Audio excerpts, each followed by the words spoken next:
যিনি তার বাড়ি ছিল ইরাকে, যিনি তৎকালীন জমানার পৃথিবীর শ্রেষ্ঠ ধনী ছিলেন, যিনি আলেম ছিলেন, যিনি প্রতি বছর তার নিজের টাকায় 1000 আলেমদেরকে হজ করাইতেন। আরো আসতে বলেন। আজ থেকে 700 বছর আগে প্রতি বছর 1000 হাজিদেরকে, আলেমদেরকে হজ করাইতেন যার নিজের টাকায়, যিনি বিশ্ববিখ্যাত একজন আলেম ছিলেন। শুধু তা করতেন তা না, হাজিরা যখন হজ করতেন সবাইকে উদ্দেশ্য করে বক্তব্য দিয়ে বলতেন, তোমরা মক্কার শ্রেষ্ঠ বাজারে যাও, গিয়ে তোমার মা বাবা ভাই বোন স্ত্রী সন্তানদের জন্য তোমরা কেনাকাটা করো। তুমি তোমার আপন মাথায় বহন করে বাজার থেকে যা আনতে পারবা এগুলো তোমার হাদিয়া উপটোকন দেওয়া হলো। এত বড় ধনী ছিলেন আব্দুল্লাহ ইবনে মুবারক। তিনি একবার হজে গেলেন। কোথায়?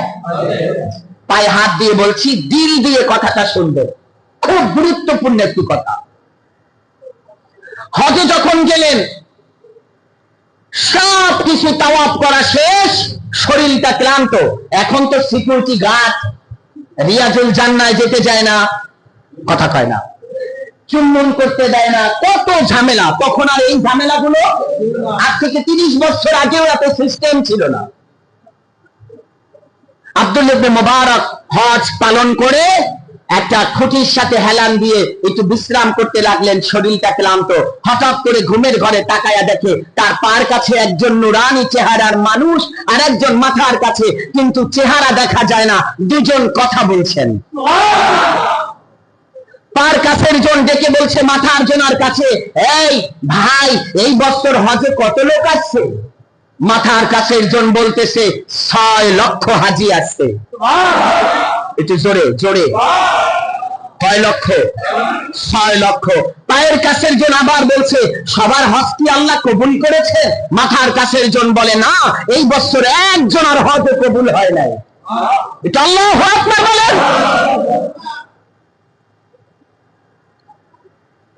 6 লাখ হাজি, একজনের হজ কবুল হয় নাই। ঘটনাটা একটু কেমন না? আব্দুল্লাহ ইবনে মুবারক শুনতেছেন তাদের কথা। পায়ের কাছের জন আবার জিজ্ঞাসা করলেন, কেন কবুল হয় নাই? মাথার কাছের জন বলে, কবুল হয় নাই কেন এটা আল্লাহ জানে, তবে আল্লাহ তাআলা একটা মাধ্যমে আজকের হজ কবুল করেছেন। কি মাধ্যম? পায়ের কাছের জন জিজ্ঞাসা করে, কি মাধ্যমে কবুল হয়েছে? মাথার কাছের জন বলে, সিরিয়ায় একজন ব্যক্তি যিনি হজের জন্য নিয়ত করেছিলেন, কিন্তু হজে যে কোনো কারণে তিনি যেতে পারে নাই, ওই ব্যক্তির উসিলায় আল্লাহ 6 লক্ষ হাজিদের জীবনের গুনাহ ক্ষমা করেছে, তাদের হজও কবুল করেছে। কথা বলার সাথে সাথে আব্দুল্লাহ ইবনে মুবারকের ঘুম ভেঙে গেছে। দিল চাই, দিল। ঘুম ভাঙার পরে উঠে তিনি পেরেশানি হয়ে গেছে।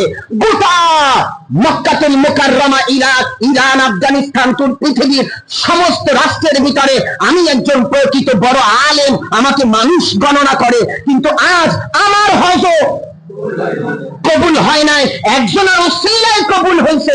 আমি আর বাড়ি যেতে চাই না, আমি আর কোথাও যাব না, আমি আজ সিরিয়ায় যাব, ওই ব্যক্তিকে খুঁজে বের করব, তারপরে আমি তার কাছ থেকে দোয়া নিয়ে বাড়িতে যাব।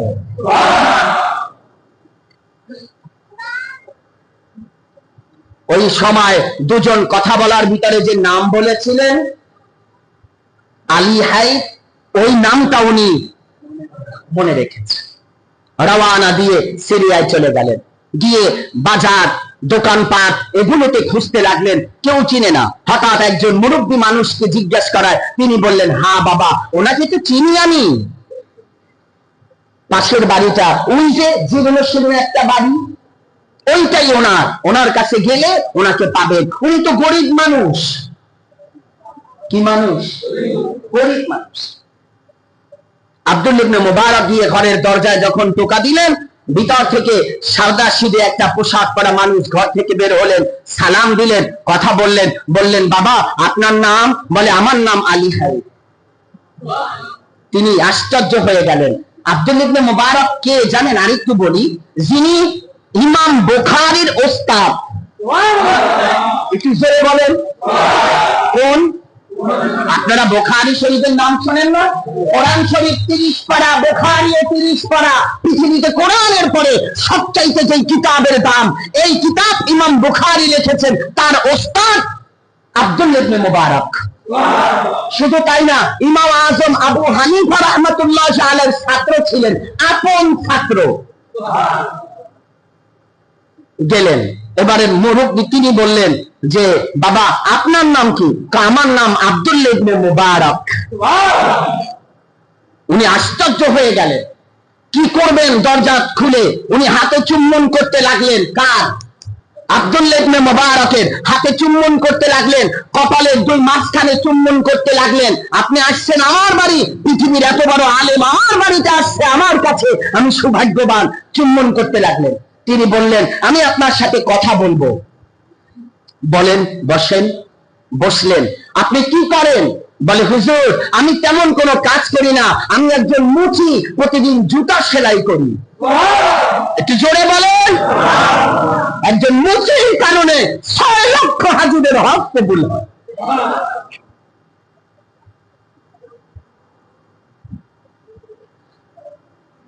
আব্দুল্লাহ ইবনে মুবারক তিনি বললেন আপনার পরিচয় নিতে আমি আসি নাই, তবে আসছে একটা কথা। তিনি বলতেছেন না ঘটনাটা বলেন না, তিনি বলতেছেন আপনি আপনার জীবন থেকে আমাকে একটা কোন ঘটনা শুনে, যেই ঘটনা শুনলে আমার অন্তর ঠান্ডা হবে, কোন এত বড় আশ্চর্য কোন ঘটনা শোনান। মুচি কি সেলাই? মুচি দেখে বলতেছে হুজুর আব্দুল্লাহ ইবনে মুবারক আমার জীবনে আশ্চর্য একটা ঘটনা আছে। আমার দেশ থেকে লক্ষ লক্ষ হাজী সাহেবরা প্রতি বছর হজে যায়। আমি একবার হাজীদের কাফেলা দেখে অন্তরে নিয়ত করলাম, আল্লাহ তুমি আমাকে যদি টাকা পয়সা দাও আমিও আগামী বছর হজ করব। নিয়ত করলাম হুজুর আমি এতদিন পর্যন্ত যতটুকু ডিউটি করতাম তার চাইতে ডিউটি বাড়ায়া দিলাম, ডাবল করে দিলাম। ডাবলের টাকা যা হয় তা আমি এক জায়গায় রেখে দিই, হজে যাব। হুজুর আমার স্ত্রী সন্তান সম্ভবা, আমি এভাবে দিন গুনতে লাগলাম। এক সময় হজের জন্য আমি সব প্রস্তুতি নিয়ে ফেললাম। আমি হজের জন্য যা করার, তখনকার জমানায় জাহাজের টিকিট থেকে শুরু করে যা যা দরকার করে ফেললাম, মাল সামানাও ক্রয় করে ফেললাম, সব প্রস্তুতি শেষ। আগামীকাল আমি হজে যাব। খুব খেয়াল করবেন, রাতের বেলা আমার স্ত্রী সন্তান সম্ভবা, সন্তান হওয়ার সময় ঘনিয়ে আস, রাতে আমাকে দেখে বলে প্রাণের স্বামী আগামীকাল আপনি হজে চলে যাবেন, কিন্তু আমার এই মুহূর্তে দিলটা চায় যদি একটু গোশত খেতে পারতাম, আমার মনে হয় একটু শান্তি। মা বোনদের সন্তান হওয়ার সময় অনেক ধরনের সিস্টেম তৈরি হয়, আপনারা জানেন। কোন কোন মা এই 10 মাস ভাত খেতে পারে না, পান খেয়ে থাকে। কেউ কোন মা লবণ খায়, কোন কোন মা আপন মাটি চিবায়, মাটি। এখানে যারা বাবা মনে করেন সন্তান জন্ম দিচ্ছেন, বাবা হয়েছেন না, একটা মায়ের কাছ থেকে তথ্য নিয়ে দেখবেন মা কতটা ত্যাগ স্বীকার করে, তার বিনিময়ে আল্লাহ একটা সন্তান আপনাকে দান করে। অনেক মা গোটা 10 মাস পর্যন্ত বমি করতে থাকে, আপনারা দেখছেন কিনা? মা বায়না ধরলেন, ঘুমায় গেছে, একটু গোশত যদি খেতে পারতাম। আব্দুল্লাহ ইবনে মুবারক তার কাছে এই মুচি ঘটনাটা বলতেছেন। ওই ধম্মসি বলতেছেন হুজুর আমি স্ত্রীকে বললাম এত রাতে কোথায় পাবো, বাজার ঘাট সব তো বন্ধ, বলে চেষ্টা করে দেখেন। আমি একটা স্ত্রীর মনে খুশি করার জন্য একটা ব্যাগ নিলাম, নিয়ে বাজারের জন্য বের হওয়ার ভায়না ধরে সামনের দিকে অতিক্রম করলাম। আমার বাড়ি থেকে 3-4টা বাড়ি পার হওয়ার পরে তাকায়া দেখি হঠাৎ আমার নাকের ভিতরে গোশতের ঘেরান আসছে। কিসের ঘেরান? গোশতের ঘেরান। আমি থমকে দাঁড়াইলাম, কোন বাড়ি থেকে ঘ্রাণ আসে? ওই বাড়িতে গেলাম, ঢুকে দরজাটায় টোকা দিলাম, ঘরের ভিতর থেকে একজন ব্যক্তি দরজাটা খুলে দিল। আমি ডেকে বললাম, বাবা আমার নাম আব্দুল্লাহ। বলে, আমি তো আপনাকে চিনি, আপনি আমার পার্শ্ববর্তী এলাকার মানুষ, পৃথিবীর শ্রেষ্ঠ আলেম, আপনি কেন আসছেন আমার বাড়িতে? আমাকে ডাকলেই তো আমি যেতাম। বলে, না আমি আগামীকাল হজে যাব, আমার সব কিছু ওকে, কিন্তু আমার স্ত্রী সন্তান সম্বাবা একটু গোশত খেতে চাইছে, রাস্তা দিয়ে যাওয়ার সময় তোমার ঘর থেকে গোশতের ঘ্রাণ পেয়েছি। এত রাতে তো বাজার পাবো না, যদি তুমি আমাকে 1-2 টুকরা গোশত দিতা, একটা পেয়ালাও আনছি আমি, যদি দিতা আমি আমার স্ত্রীকে নিয়ে খাওয়াতাম, ওর কলিজাটা ঠান্ডা হতো, কালকে হজে যেতাম। যদি দাও। আগন্তুক ব্যক্তিটা চোখের পানি ছেড়ে বললেন, হুজুর এই গোশত আমার জন্য হালাল, আপনার জন্য হারাম, এই গোশত আপনি আপনার স্ত্রী খেতে পারবেন না। এটি চিৎকার মেরে বলা যাবে আল্লাহু আকবার।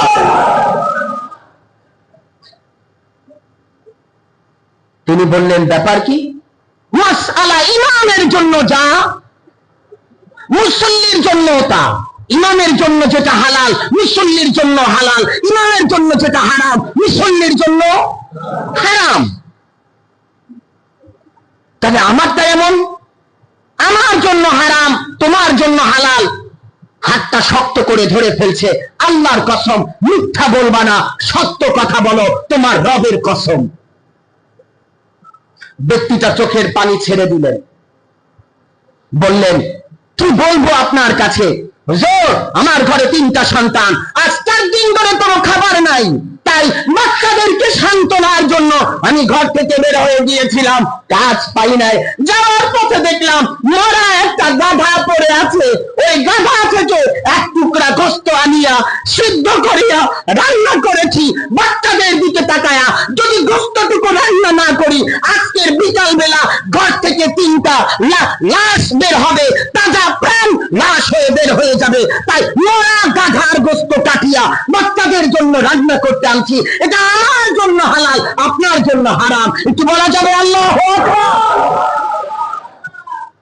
এটা মরা গাধার গোশত, আপনি খেতে পারবেন না। তিনি আশ্চর্য হয়ে গেলেন, দাঁড়াও, বাচ্চার মুখে গোশত দিবা না। বাড়িতে চলে গেলেন, তার হজের যত টাকা পয়সা ছিল সব নিয়ে আসলেন, গোশতের জায়গায় গোশত রেখে সব টাকাগুলো তার হাতে দিয়া থলিটা দিয়ে বললেন, নাও এই টাকাগুলো আমি তোমাকে আজকের হাদিয়া দান করে দিলাম, এটা দিয়ে তুমি তোমার বাচ্চাদেরকে গোশত কিনে খাওয়াও। সম্মানিত হাজির, সময় লম্বা হয়ে গেছে, কথা বলার সুযোগ হয় না।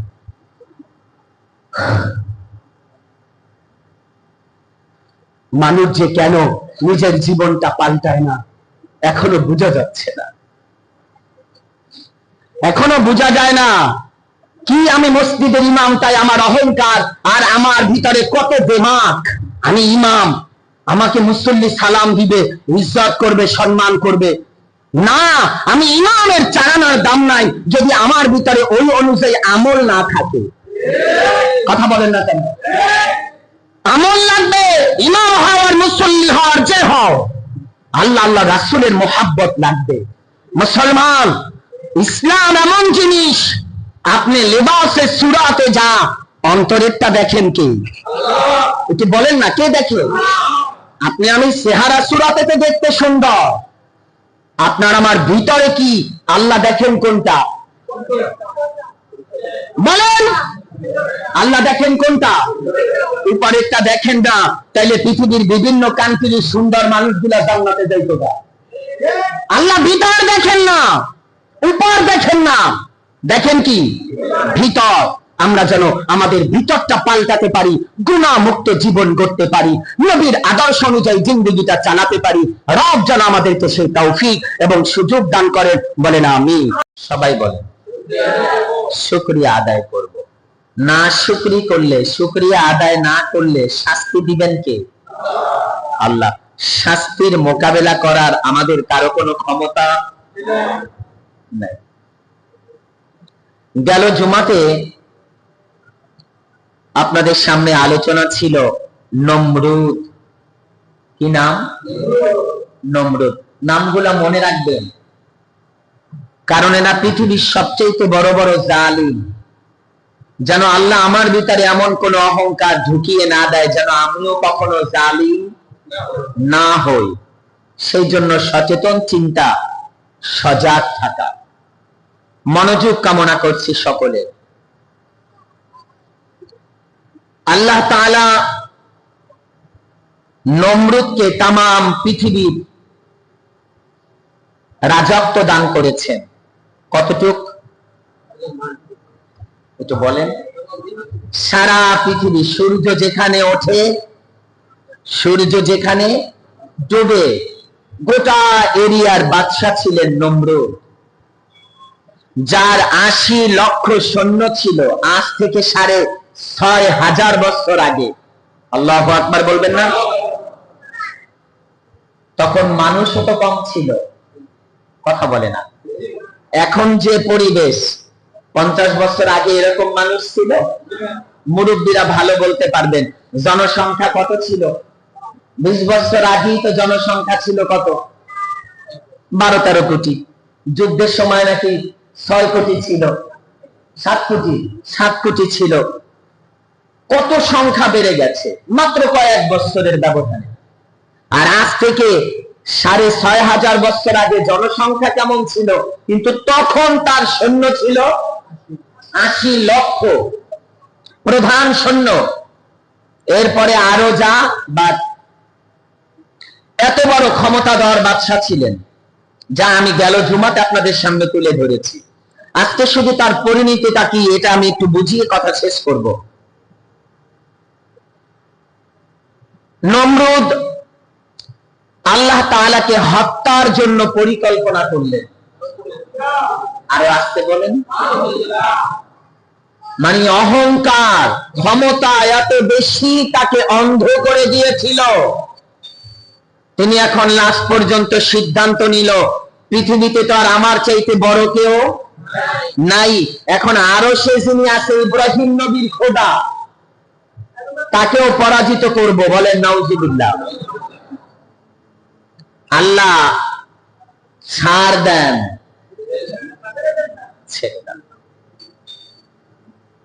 আল্লাহ তাআলা বান্দাকে লুজ দেন, দেখি কতটুকু যেতে পারো। ঘুড়ি চিনেন? ঘুড়ি, তরুণ যুবক ছেলেমেয়েরা আকাশে ঘুড়ি উড়ায় না? এই বাতাসে যে ঘুড়ি উড়ায়, নাটাই কার হাতে? মানুষের হাতে। বুঝবে নাকি কথা? ছেলের হাতে নাটাই। তো ঘুড়ি তো ছাড়তে থাকে সুতা, সন্ধ্যা পর্যন্ত উঠতে থাকে। ঘুড়ি দেখে বলে, আমাকে আর তুমি খুঁজে পাবে না। তারপরে সন্ধ্যার আগে যখন মালিক নাটাইয়ে মোড় দেয়, তখন ঘুড়ি বলে, কিরে এত দূর আসলাম, নাটাই তো তোমার হাতে, আমি ভুলেই গিয়েছিলাম। আল্লাহ আপনাকে আমাকে ছেড়ে দিয়েছে, কিন্তু নাটাই কার হাতে? হায়াতের মালিক কে? মওতের মালিক কে? আল্লাহ। আপনি পেরেশানিতে পড়ছেন, আল্লাহ তাআলার কাছে সাহায্য চান। আমরা যেমনে চাই এই সাহায্য না, আল্লাহ তুমি দিও, দাও না, এইটা না। একদিন কান্নাকাটি, পরের দিন আরো বেশি কান্নাকাটি, পরের দিন আল্লাহ তাআলার কাছে বিনয় ভাব, পরের দিন নামাজ, পরের দিন কোরআন তেলাওয়াত, পরের দিন দুরূদ, পরের দিন সালাম। নিজেকে গোটা 40, 50, 1 মাস 2 মাস বিলিয়ে দেন। আল্লাহ একদিন দেখে বলবে, বান্দা তোর টাকার দরকার, যা এইটা কর, আমি আল্লাহ এটার ভিতর দিয়ে তোকে টাকার ব্যবস্থা করে দেব। এটা রবের কুদরত। কিন্তু আপনি আমি কি করি জানেন? পেরেশানি করতে করতে পিঠ ওয়ালে ঠেকে যায়, স্ত্রীর সাথে খারাপ আচরণ করি, সন্তানের সাথে খারাপ আচরণ করি, মানুষের সাথে খারাপ আচরণ করি, কোন উপমা পাই না। তখন আল্লাহর দোষ দেখে, আল্লাহ খালি আমারই, আর কাউরে দেখে না। তখন আল্লাহ তাআলার উপরে আমরা দোষ চাপিয়ে দিই। কিন্তু না, বান্দা যখন নিজের তকদীরের উপরে বিশ্বাস করে সামনের দিকে পথ চলতে থাকে, আল্লাহ তার পথকে সহজ করে দেয়। আমরা বিপদে পড়লে কার কাছে চাইবো? সবাই একবার বলেন আল্লাহ। নমরুদ আল্লাহ তাআলার সাথে যুদ্ধ করবেন। শকুন পাখি চিনেন? কথা বলে না।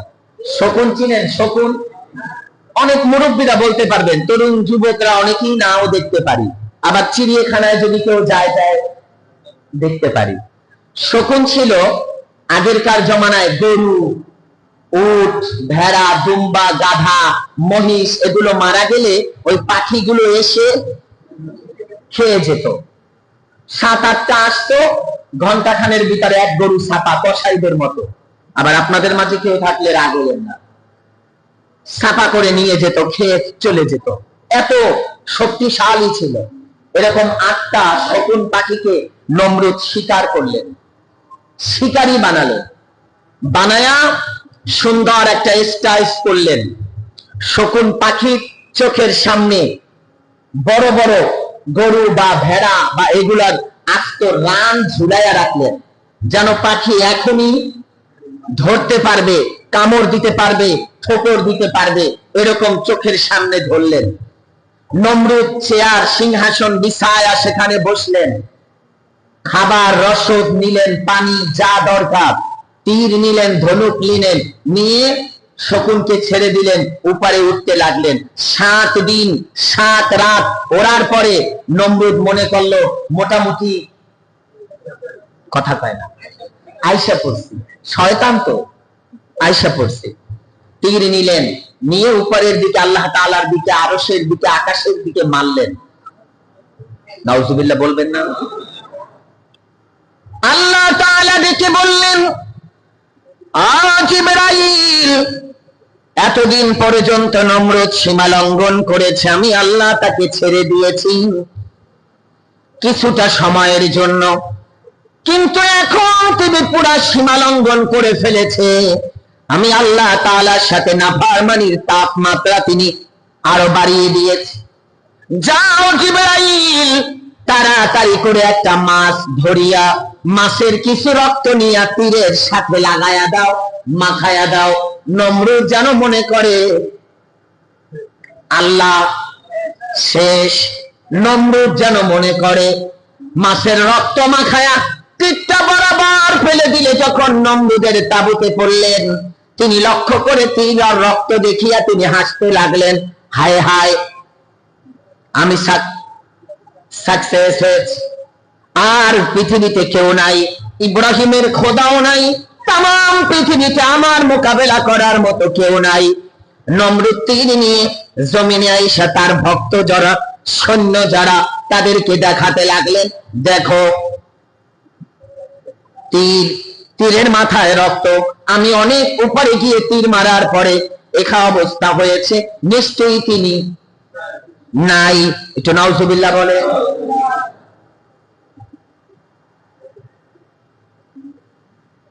আল্লাহ তাআলা তার পয়গম্বর ইব্রাহিম খলিলুল্লাহ, তিনি আল্লাহ তাআলার কাছে দরখাস্ত জানাইলেন, আল্লাহ, নাফরমানের একটা বিচার না হলে আমার মন আর মানে না, এ নাফরমান বারবার সীমা লঙ্ঘন করতেছে, আল্লাহ আপনি এর একটা বিচার করেন।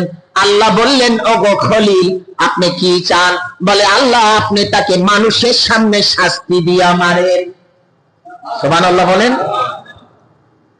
আল্লাহ তাআলা জিবরাইল আমিনকে পাঠায়া দিলেন, জিবরাইল, কোহে কাফে, পাহাড়ের গর্তের ভিতরে আমি আল্লাহ একটা জাতি সৃষ্টি করেছি, জাতিটার নাম হলো মশা।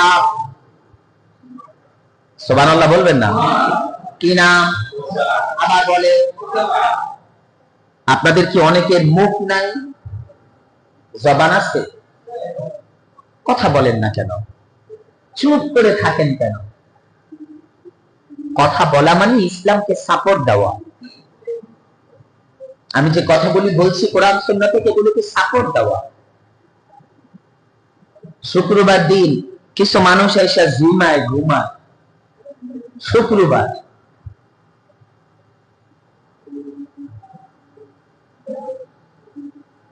আল্লাহ তাআলা মশার পাহাড়ের সুড়ঙ্গটা যখন খুলে দিলেন, তার আগে পৃথিবীতে আল্লাহ কোন মশা পাঠান, আবার বলেন, মশা পাঠান নাই।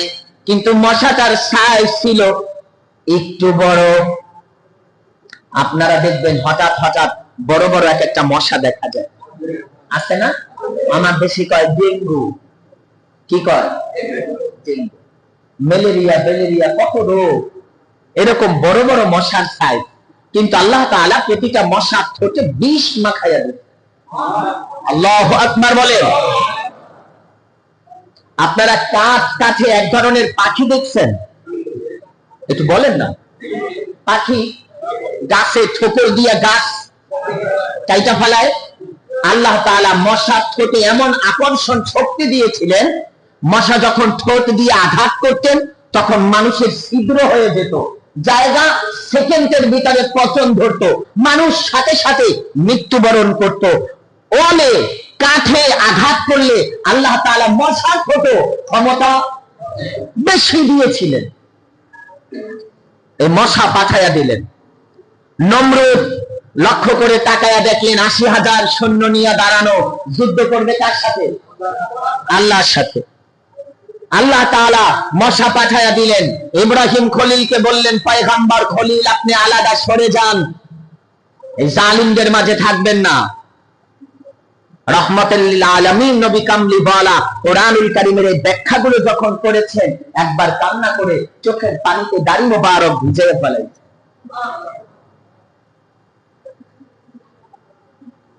নমরুদ হঠাৎ করে তাকায়া দেখে আকাশে মেঘের মতো, কোন হিসাব নাই এত মশা আল্লাহ পাঠাইছে। নমরুদ প্রথম মনে করেছে এগুলো মেঘ। কি মনে করছে? মেঘ। আকাশ অন্ধকার হয়ে গেছে, এখন বুঝি বৃষ্টি হবে। কিছুক্ষণ পরে তাকায়া শোনে কথা বলে না। আরে সজাগ মানুষের কানের কাছেই তো মশা ভন ভন করলে কেমন লাগে? কথা বলে মনে হয় না যে ওরে মাইরা। দেখবেন কানের কাছে যখন মশা ভন ভন করে,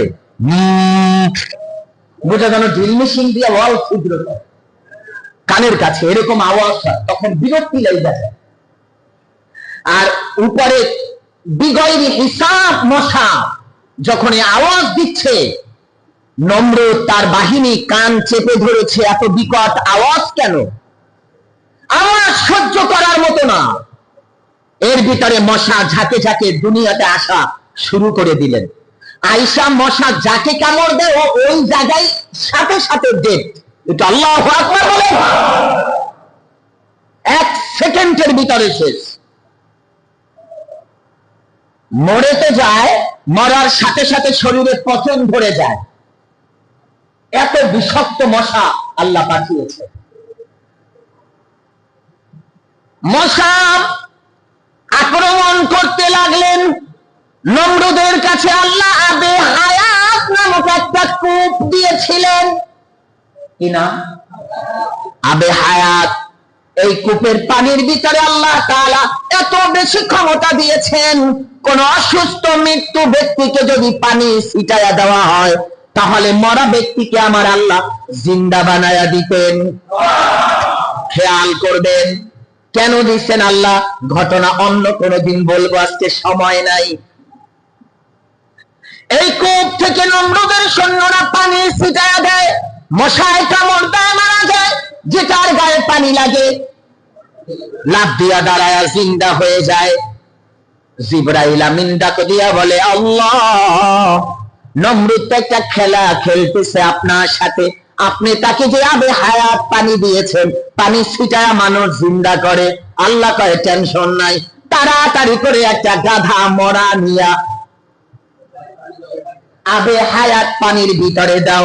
আমি আল্লাহ মৃত্যু কোন প্রাণী যদি পানির ভিতরে পড়ে পানিটা নাপাক হয়ে যাবে, তখন আর কোনো কাজ হবে না, বিষাক্ত ক্রিয়া সব নষ্ট হয়ে যাবে। এটা যখন মৃত্যু একটা গাধাই না যখন কূপের ভিতরে ফেলায়, এখন পানি ছিটায় আর ওঠে না। আল্লাহ কামাকারু আমাকারাল্লাহ ওয়াল্লাহু খায়রুল মাকিরিন। দুনিয়ার মানুষের জ্ঞান যেখানে শেষ, আমি আল্লাহর কুদরত মাত্র সেখান থেকে শুরু। সব সৈন্য বাহিনী মরতে লাগলো, ৮০ লক্ষ। নমরুদ তাড়াতাড়ি খাস কামরার ভিতরে লুকাইলেন গিয়া। বাবারা, এমন খাস কামরা ছিল তার 10টা অলের ভিতরে একটা খাস কামরা। কয়টা? আপনারা মনে হয় বুঝেন না। মসজিদের বাহিরে আর একটা মসজিদ, তার বাহিরে আরেকটা, তার বাহিরে আরেকটা, এবারে 10টা মসজিদ, 10টা দরওয়াজা। তার ভিতরে ছিল নমরুদের খাস কামরা, খাস মহল, যেখানে কোনো মানুষ তো দূরের কথা, কোনো পশু পাখিও প্রবেশ করতে পারে না। মশা একটা পাও ভাঙ্গা, যেটা আপনারা কোন ল্যাংরা, পাও ভাঙা।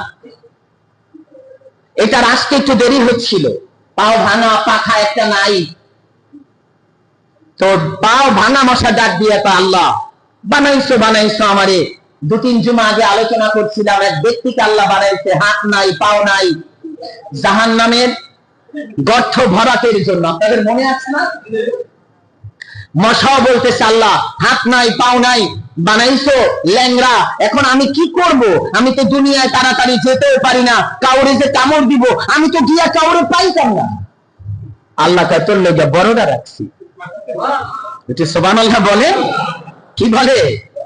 তোর জন্য বড়টা রাখছি আল্লাহ, তাইলে খুশি। মশা আসলেন, কথা সংক্ষেপ করতে হচ্ছে, অনেক কথা।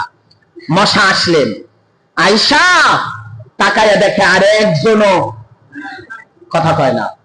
80 লক্ষ একজনও নাই।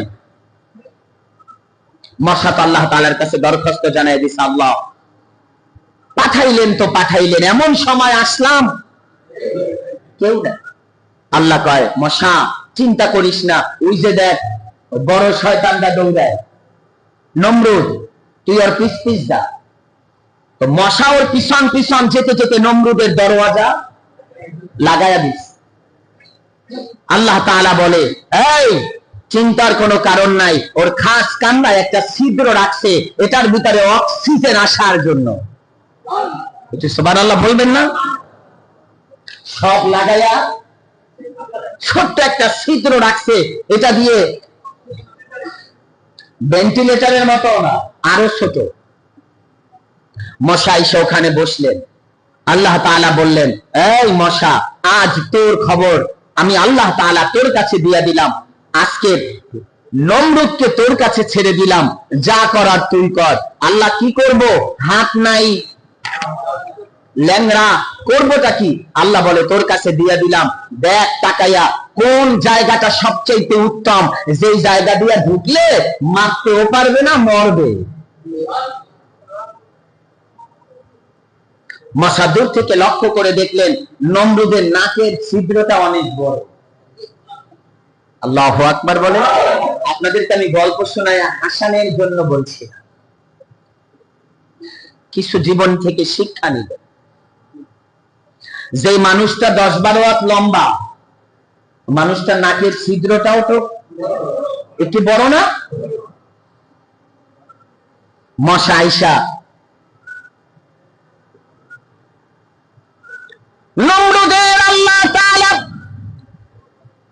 নাকের ভিতরে একটা চুলকানির মতো একটু হাওয়া জারি করে দিলেন। নমরুদ যেই মাত্র নাকে চুলকাতে শুরু করলেন, মশা আয়েশা ভিতরে ফুস করে ঢুকে গেলেন। মশা ঢুইকা তার আপন জায়গা দখল করে নিলেন। নমরুদ এখানে নাড়াচাড়া দেয়, মশা আরো ভিতরে যায়, যত লড়ায় তত ভিতরে যায়। যেতে যেতে মশা তার আপন মস্তিষ্কের জায়গায় গিয়ে যখন প্রথম বিষাক্ত কামড় দিয়েছে, নমরুদের গোটা শরীরের ভিতরে অবস্থা খারাপ। আল্লাহ তাআলা ডেকে বলে, মশা, আমি আল্লাহ তাআলা তোকে আজ ক্ষমতা দিয়ে দিলাম, কামড় দিতে থাক। এতদিন মশা কামড় দিলে মানুষ মারা যেত, কিন্তু তুই কামড় দিবি আস্তে আস্তে, মারবি না। ওরে মারতে হবে শাস্তি দিয়া। কি দিয়া? যে যেমন তার শাস্তিও তেমন। আল্লাহ তাআলার মশা যখন মস্তিষ্কের ভিতরে ঢুকে কামড় দেয়, নমরুদ ছটফট করে, ছটফট করতে লাগলেন। বুঝেনি তো? নাকে একটা সাধারণ ভাবে একটা চুলের কণা লাগলে হাতে দিতে দিতে জান শেষ, ওই জায়গায় একটা মশা ঢুকে কামড়ায়। বারবার এমন চেষ্টা, কিন্তু মশা তার আপন জায়গা। সাথে সাথে আল্লাহ তাআলা তাকে ক্ষমতা দিয়ে দিলেন, আস্তে করে মশা ওখানে বাচ্চা ডিম পেড়ে বাচ্চা ফুটাইয়া দিলেন ভিতরে। এখন বাচ্চাগুলো হয়ে সেখান থেকে মগজ রক্ত খায়। আল্লাহ তাআলা মগজের ভিতরে পচন ধরায়া দিলেন নমরুদের। এবারে খাদেম খুদ্দাম যারা আছে তারা সবাই পাশাপাশি আইসা বলে, কি খবর খোদা? কাদের কাদের কাদের? বলে, জোরে জোরে আঘাত করো, দেখো আমার কেমন জানি অস্থিরতা লাগছে। আঘাত করে, যখন আঘাত করে মশা কামড় বন্ধ করে। সুবহানাল্লাহ কয় না? যখন আঘাত বন্ধ করে মশা কামড়ে স্টার্ট করে। একদিন দুই দিন নয়, 40 দিন পর্যন্ত আল্লাহ তাআলা নাকের ভিতরে মস্তিষ্কে মশাটা জারি করে রাখলেন। মশা কামড় দেয়, নমরুদের অবস্থা খারাপ। 40 দিন পরে নমরুদ দেখে বলে, আমার খাদেম খুদ্দামেরা, তোমাদের কাছে কি কোনো শক্ত জিনিস নাই? নরম কিছু দিয়া পিটান দিলে আমার মাথায় লাগে না। এখন গোটা মাথাটা বেলের মতো ফাঁপায়া গেছে, ভিতরে ফাঁকা, মগজ নাই, শুকায়া গেছে, হাড্ডি গুড্ডি বের হয়ে গেছে, কঙ্কালের মতো হয়ে গেছে। নাক মুখ দিয়া পুঁজ পড়া শুরু করেছে, মগজ গলে গলে পুঁজ পড়া শুরু করেছে। নমরুদের কাছে কেউ যায় না, দুর্গন্ধ বের হতে লাগছে। সবাই বলে, আপনি এখানে থাকেন, আমরা বাইরায়। বলে না, তোরা বাইরায় গেলে আমার অবস্থা। আল্লাহ কয়, দাবি করছো? কথা পায় না। খোদা, আমি আল্লাহ তোকে দেখায়া দিলাম, একটা ল্যাংড়া মশার সামনে তোর কোনো ক্ষমতা নাই। একটু চিৎকার মেরে বলা যাবে আল্লাহু আকবার।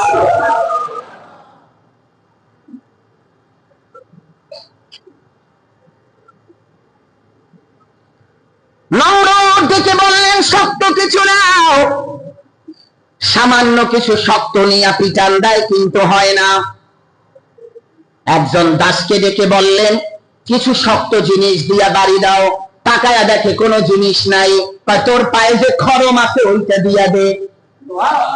একটু জোরে জোরে, আরো জোরে। আল্লাহ কয়, দাবি করছে খোদা, এখন জুতা দিয়া পিটান খায়া মর। খরম বুঝেন? আগের যুগে কাঠের আড়াআড়ি 2 ফিতাওয়ালা জুতা ছিল, কাঠের, হাঁটলে ঠক্কর ঠক্কর আওয়াজ হতো। এটাকে কি বলে? খরম। এই জুতা উঠেছে। দাসী যখন শক্ত জুতা দিয়ে মাথায় আঘাত করেছে, সঙ্গে সঙ্গে মাথাটা 2 ভাগ হয়ে গেছে। মশা আস্তে করে উড়াল দিয়ে চলে যায়, নমরুদ জায়গায় আস্তে করে পড়ে যায়। তাকায়া দেখে তার মস্তিষ্কের ভিতরে কোনো ব্রেন, মগজ ছিল না, সব শুকায়া বালাইছে, মশার মশা ভরা। নমরুদ জমিনে পড়ে যায়। আল্লাহ তাআলা ডাক দিয়া বললেন, দুনিয়ার মানুষ, ইন্নাকা মাইয়িতুন ওয়া ইন্নাহুম মাইয়িতুন। আমি রব এমন ক্ষমতার মালিক, আমার কাছে তামাম পৃথিবীর কেউ কোনো ক্ষমতাধর। আমি আল্লাহ তাআলার সামনে দাঁড়ানোর কোনো সুযোগ নাই। আমি হলাম রব, পৃথিবীর সব হলো মাখলুক। রবকে। নমরুদ সাথে সাথে জায়গায় পড়ে গেল। আল্লাহ তাআলা জানায়া দিলেন, দুনিয়ার মানুষ, যাকে আমি আল্লাহ জিরো থেকে হিরো বানাইছি, আমি আল্লাহ টোকাই থেকে হিরো বানায়া দিছি। টাকা পয়সা ছিল না, তা দিয়েছি। মা বাবা ছিল না, আমি তাকে বাজারে দুধ পান করাইছি। আপন সন্তান, তাকে লালন পালন করে আমি আল্লাহ শক্তিশালী করেছি। আমি তাকে হায়াত দিয়েছি 400 বছরের অধিক। আমি আল্লাহ তাকে বাদশা বানাইছি। আমি আল্লাহ তাকে ক্ষমতা দিয়েছি, 80,000 সৈন্য দিয়েছি, তার দাস দাসী দিয়েছি। এরপরে যখন আমি আল্লাহর সাথে নাফরমানি করেছে, আমি আল্লাহ সামান্য একটা ল্যাংড়া মশা দিয়া তাকে ধ্বংস কইরা আপন খাদেমের দাসীর পায়ের জুতা দিয়া পিটায়া মারছি। এই জন্য আমি আল্লাহ হলাম সমস্ত ক্ষমতার মালিক। লিমানিল মুলকুল ইয়াউমা লিল্লাহিল ওয়াহিদিল কাহ্হার। আমি আল্লাহ হলাম সমস্ত ক্ষমতার মালিক, আর সব কিছু হলো আমার সৃষ্টি অধীনে চলে। একটু চিৎকার মেরে বলা যাবে কি সুবহানাল্লাহ? আল্লাহর সাথে নাফরমানি করা যাবে? আরো জোরে বলেন। কেউ কখনো করব? আপনার আমার কিসের অহংকার? কয় টাকা হইছে? আপনি গরিবদেরকে গরিব বলে গণনা করেন না। কয় টাকা হইছে আপনার আমার? বলেন আজকের এই কয়টা জুমায় যে ধারাবাহিক আমি বলছি, সাদ্দাতের টাকার কাছে আপনার আমার টাকা বলেন না আছে? কারণের টাকার কাছে আপনার আমার টাকা আছে? কয় টাকা? আপনার আমার কয় টাকা? আল্লাহ বলেন যদি কোন বান্দা বান্দি ওয়াইজ তাআযানা রাব্বুকুম লা ইন শাকারতুম লা আযীদান্নাকুম ওয়া লা ইন কাফারতুম ইন্না আযাবি লাশাদীদ, যে আমার নিয়ামত পাওয়ার পরে শুকরিয়া আদায় করে আমি আল্লাহ তাকে আরো বাড়ায়া দেই, কিন্তু ধৈর্য ধরাটা বড়, বলেন বড় কঠিন। একদিন, 2 দিন, 1 মাস, 2 মাস, 1 বছর, 2 বছর ধৈর্য ধরতেই থাকতে হবে। আল্লাহ এক সময় আপনার দিকে মুখ তুলে তাকায়া আল্লাহ আপনার মনের চাহিদা কবুল করে নেবেন। একটু বলুন না সুবহানাল্লাহ। সম্মানিত হাজিরিন,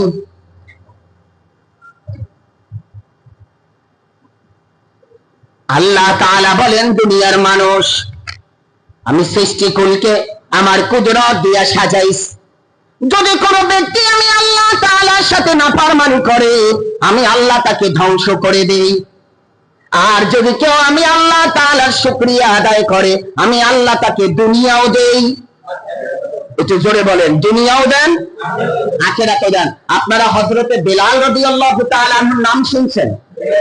একটু জোরে বলেন, কি নাম? হযরতে বেলাল, যিনি ছিলেন গোটা মক্কা, মদিনা, সিরিয়া, দামেস্ক, গোটা এরিয়া সব চাইতে গরিব এবং কালো এবং একজন গোলাম। কিন্তু তিনি যখন ঈমান আনার পরে নবীকে নিজের জানের চাইতে বেশি মহব্বত করেছে, আল্লাহ তাআলা তাকে পৃথিবীর শ্রেষ্ঠ জায়গা মসজিদে নববীর মুয়াজ্জিন বানায়া দিয়েছে। রহমতের নবী গেলেন মেরাজে, গিয়ে দেখলেন বিলালের পায়ের আওয়াজ। আয়েশা বললেন, এ বিলাল কি এমন আমল করো যার কারণে জান্নাতে তোমার পায়ের আওয়াজ শুনলাম? নবী গো আমি যা করি আপনি তো সব জানেন, আমার তো অজানা কোনো আমল নাই। রহমতের নবী কামলিওয়ালা বললেন, তোমাকে তো জান্নাতে তোমার পায়ের আওয়াজ শুনলাম, অথচ মেরাজে আমি ছাড়া আর কেউ যায় নাই। বিলাল বললেন, নবী গো আমার যখন ওযু ছুটে যায় আপনি বলছেন সাথে সাথে ওযু করতে, 2 রাকাত নামাজ পড়তে, আমার ওযু ছুটে গেলে আমি সাথে সাথে ওযু বানাই, শুকরিয়া আদায় করি, তাই আল্লাহ আমার এই মর্যাদা বাড়ায়া দিয়েছে। সম্মানিত হাজির, হজের মাস, হজের মৌসুম গেল। 18 তারিখে বাংলাদেশ থেকে প্রথম হজের ফ্লাইট হয়েছে। কত তারিখ সবাই বলেন একটু? 18 তারিখ। আগামী মাস পর্যন্ত মোটামুটি 22-23 তারিখ পর্যন্ত ফ্লাইট চলবে। হাজী সাহেবরা যাচ্ছে, যাবে। আমরা দোয়া করি আল্লাহ সব হাজীদের হজ তুমি কবুল করো, তাদের উসিলায় তুমি আমাদেরকেও মাফ করো, আমরা যারা যেতে পারি না আমাদেরকে যাওয়ার তৌফিক দান করো বলে আমি আপনাদেরকে একটা হজের ওয়াকিয়া বলে আজকের জুমাটা শেষ করতে চাচ্ছি। এই জন্য এই আলোচনাটা সংক্ষেপ করে দিয়েছি।